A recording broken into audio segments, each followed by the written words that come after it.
कुछ लोग ऐसे होते हैं जिन पर वृद्धावस्था यानी कि ओल्ड एज का असर ही नहीं होता है। ऐसे लोगों के दांत गिरना आसान नहीं।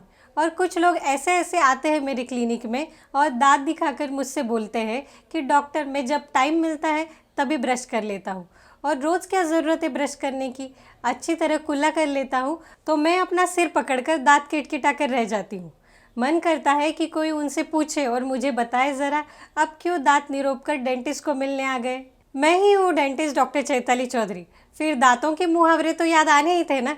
व्यूअर्स, अगर कभी भी गलती से भी आपके मन में ये ख्याल आया कि ब्रशिंग और फ्लॉसिंग की कोई इम्पोर्टेंस नहीं है या क्या ज़्यादा ज़रूरी है ब्रशिंग और फ्लॉसिंग, तो आज का एपिसोड आप ही के लिए है। ब्रशिंग से रिलेटेड वीडियो की लिंक आपको डिस्क्रिप्शन बॉक्स में मिल जाएगी। कौन सा अधिक महत्वपूर्ण है, ब्रशिंग और फ्लॉसिंग? ओरल हेल्थ आपके general health and well being के लिए बहुत इंपॉर्टेंट होती है, क्योंकि ओरल हेल्थ आपकी जनरल हेल्थ इंटर रिलेटेड होती है। अमेरिकन डेंटल एसोसिएशन की सलाह के अनुसार अपने दांतों को 2 मिनट के लिए दिन में 2 बार सॉफ्ट ब्रिसल्स टूथब्रश से ब्रश करना चाहिए और प्रतिदिन कम से कम 1 बार फ्लॉसिंग भी रिकमेंडेड है। लेकिन क्या ज़्यादा ज़रूरी है, ब्रश करना या फ्लॉस करना?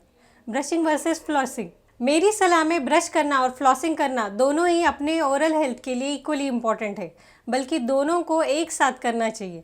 फ्लॉसिंग और ब्रश करना दरअसल में ऑप्टिमम हेल्थ के लिए बहुत ज़रूरी है। कुछ लोगों का तो ये भी मानना है कि अगर आपको किसी एक को चुनना है तो फ्लॉसिंग ज़्यादा इम्पॉर्टेंट है, अगर इसे सही तरीके से किया जाए। मेरा मानना है कि फ्लॉसिंग और ब्रश करने का गोल प्लाक बिल्डअप को हटाना है। प्लाक में हानिकारक बैक्टीरिया की एक्टिव कॉलोनीज होती है जो हमारे दांतों को खाते और उन्हें गंदा करते हैं।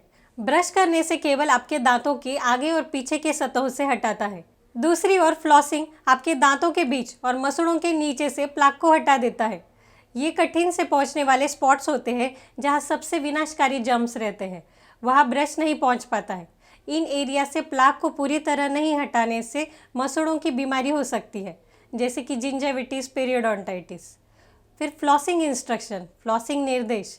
आइए अब आपको समझाती हूँ कि आपको अपने दांतों की फ्लॉसिंग किस तरह करनी चाहिए।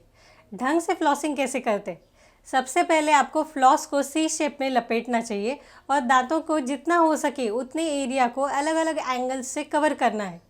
फिर फ्लॉस को बाहरी सतह यानी कि सरफेस से और मसूड़ों की यानी कि गम टिश्यूज़ के नीचे से ऊपर नीचे फ्लॉस को घुमाना है। इस तरह फ्लॉस आपके दांतों की बाहरी और भीतरी दोनों तरफ से मसूड़ों के टिश्यू के नीचे से प्लाक को हटा देता है। शॉर्ट में स्टेप बाय स्टेप ध्यान से सुनिए। लगभग 18 से 24 इंच का डेंटल फ्लॉस तोड़ ले, उसे अपने इंडेक्स फिंगर पे एक एंड से लपेट लीजिए।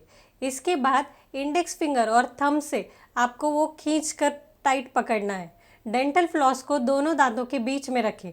जैसे ही फ्लॉस अपने मसूड़ों तक पहुंच जाता है, दांतों के आधार पर फ्लॉस को सी शेप में मोड़े। एक दांत से दूसरी दांत की ओर बढ़ते हुए सेम स्टेप्स को दोहराएं। यहाँ मैं व्यूअर्स को बताना चाहूँगी कि अगर आप अपने दांत ढंग से साफ नहीं करते हैं तो फ्लॉसिंग करने से दांतों के बीच में फंसे हुए छिपे हुए खाने के छोटे छोटे टुकड़े निकल जाते हैं और काफ़ी हद तक आपके दांतों की सुरक्षा हो जाती है।